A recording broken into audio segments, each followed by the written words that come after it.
Memang semua perjalanan kehidupan orang percaya bukan sekedar aman-aman saja, bukan cari aman, tetapi Tuhan mengizinkan segala sesuatu supaya kita masuk di dalam perapian, masuk di dalam proses, masuk dalam pengujian. Mengapa harus Tuhan mengizinkan segala pengujian, proses api itu terjadi pada kita, supaya kita tetap senantiasa bergantung kepada Tuhan. Nah, karena kalau saudara dalam Tuhan, bagaimana Tuhan sudah tahu keadaan kita, Tuhan sudah tahu persis masa depan kita. Bagaimana bisa-bisanya kita seringkali gagal akan setiap perjalanan Tuhan. Tuhan mengizinkan supaya kita betul-betul membuka setiap hati kita, supaya kita mengambil tindakan, supaya kita memaksakan diri ini, supaya kita hidup dalam kebenaran, supaya apa?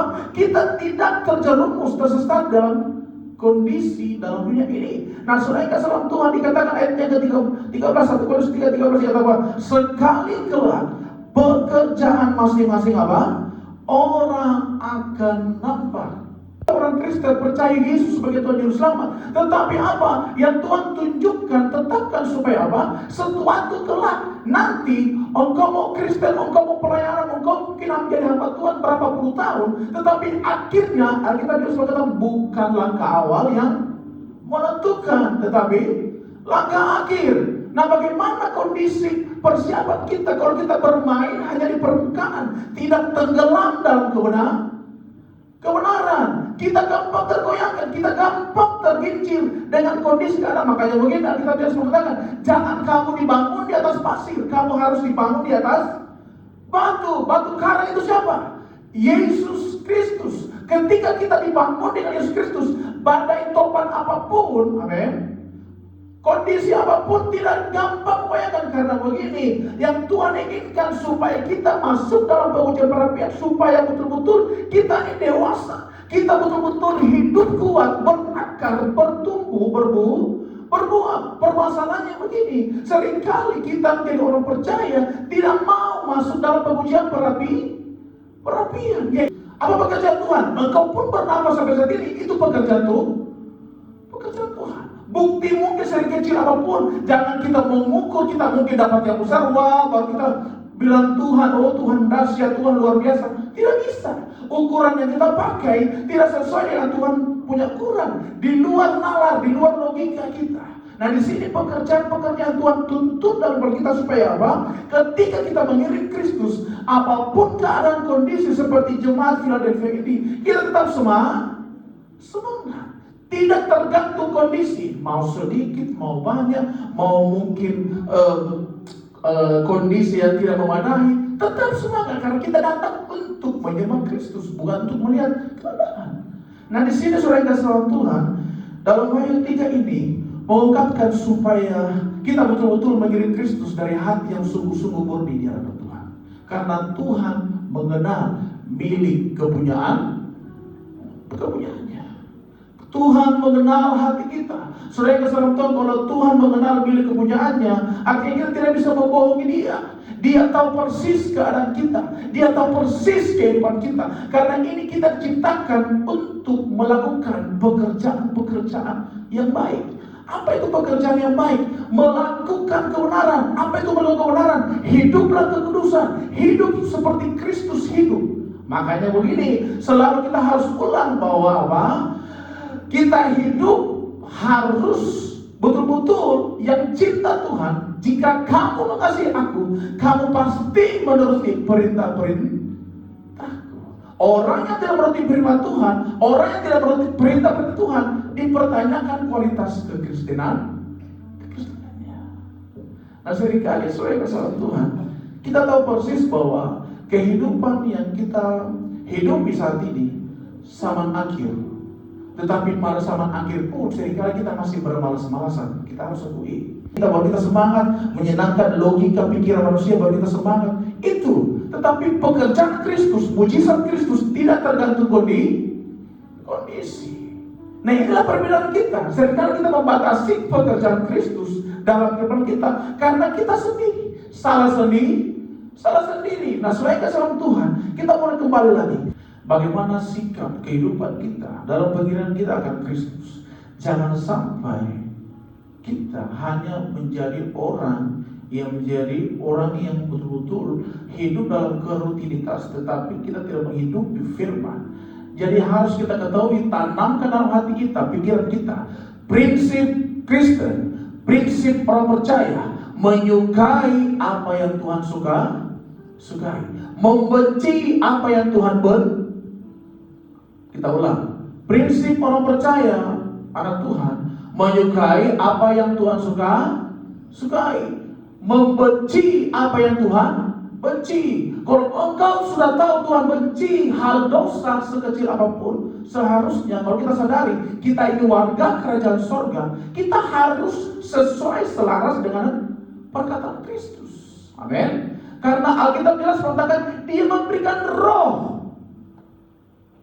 Kalau roh, makanya mungkin selalu saya katakan ada perbedaan setiap orang. Roh yang ada di diri kita.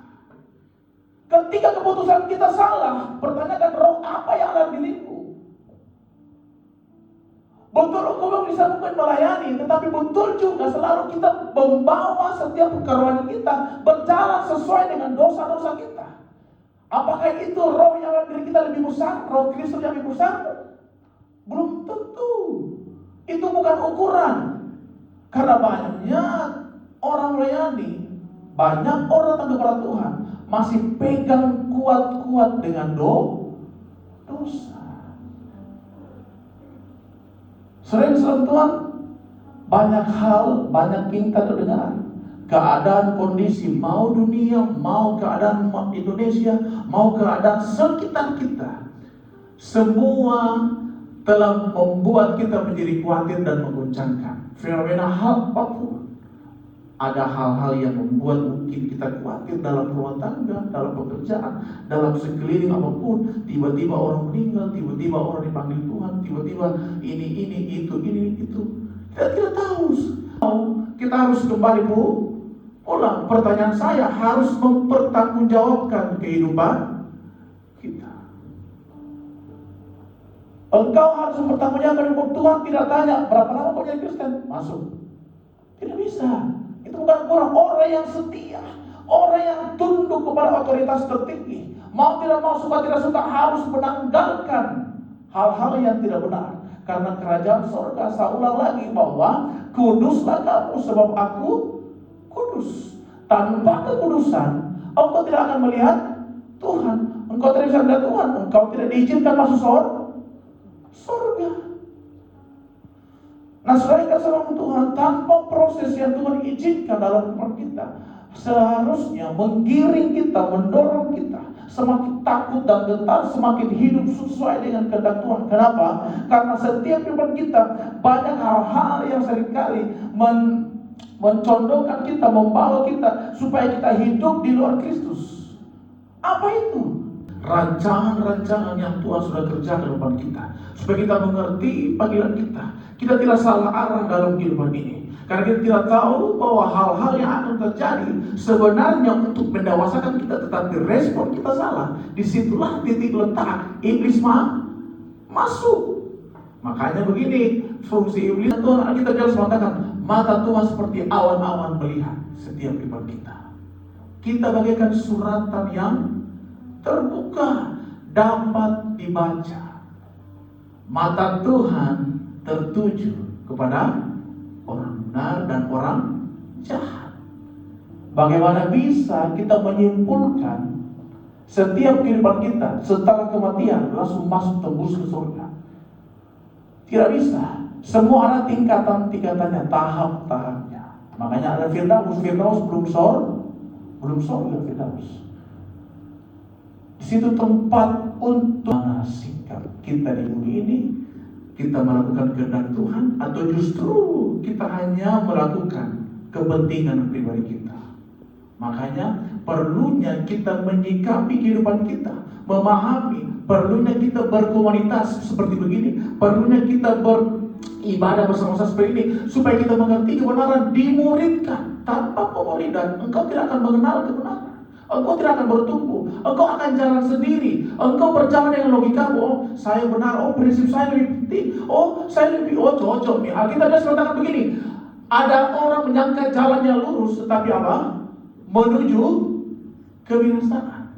Engkau mungkin betul ikut Tuhan, tetapi dengan pikiranmu bagaimana bisa? Karena Tuhan mengenal milik kepunyaannya. Engkau, Tuhan mengenal hati kita. Dia mengenal setiap jalan-jalan kita.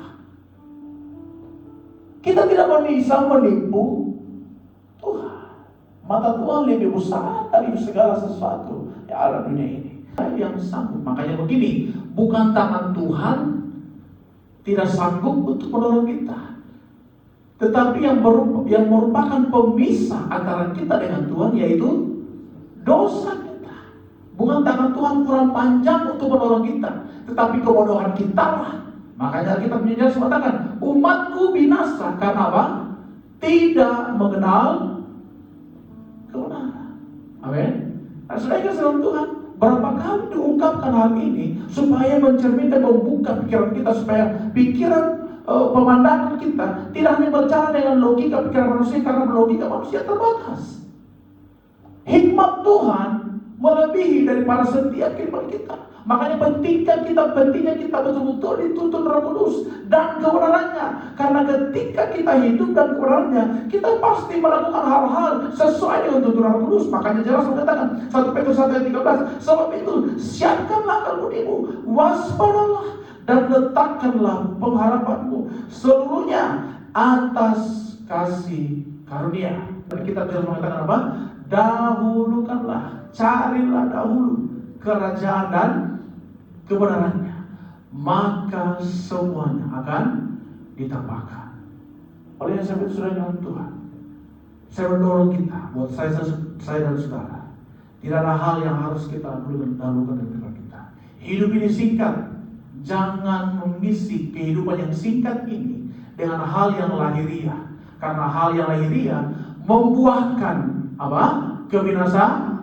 Upah dosa adalah maut.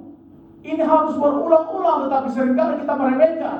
Nah, kita harus mengatakan, siapa yang meremehkan firman akan menanggung akibat, tanggung balasan. Nah, saudara-saudara, disinilah yang Tuhan inginkan, supaya kita memikirkan, memandang. Alkitab jelas mengatakan apa? Siapa yang mempunyai mata, hendaklah kita melihat. Bukan tidak melihat. Orang yang bertelinga hendaklah mendengar. Jangan sampai tidak mendengar. Engkau dengar saat ini, amin, amin. Sebentar di luar, aman.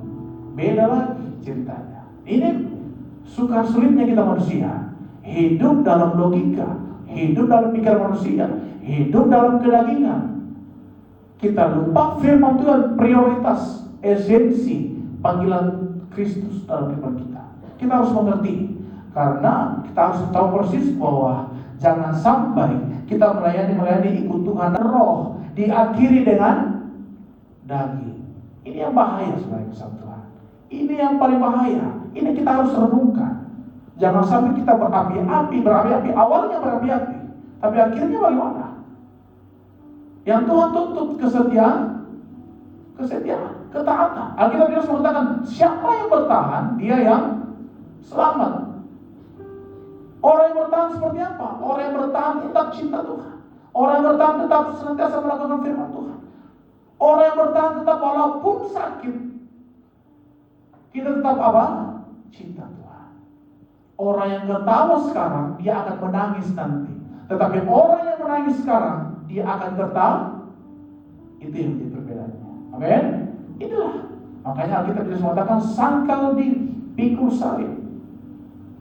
Kenapa kita harus sangkal diri, pikul salib? Karena kecondongan, kekeliruan manusia seringkali lepas kendali, tidak sadar. Saya pun bicara sini belum tentu kita semua dengar ini. Saya pun bicara sini belum tentu kita meresponi. Sebentar yang menunjukkan kita di lapangan, di luar nanti kita bikin apa. Oke? Itu yang membuat kita berbeda. Ada yang mendengar taat, tetapi ada yang mendengar tidak taat. Saya ulang. Ada yang mendengar sekarang ini taat di luar, tetapi ada yang mendengar tidak taat. Itu yang menjadi perbedaan antara kambing dan domba.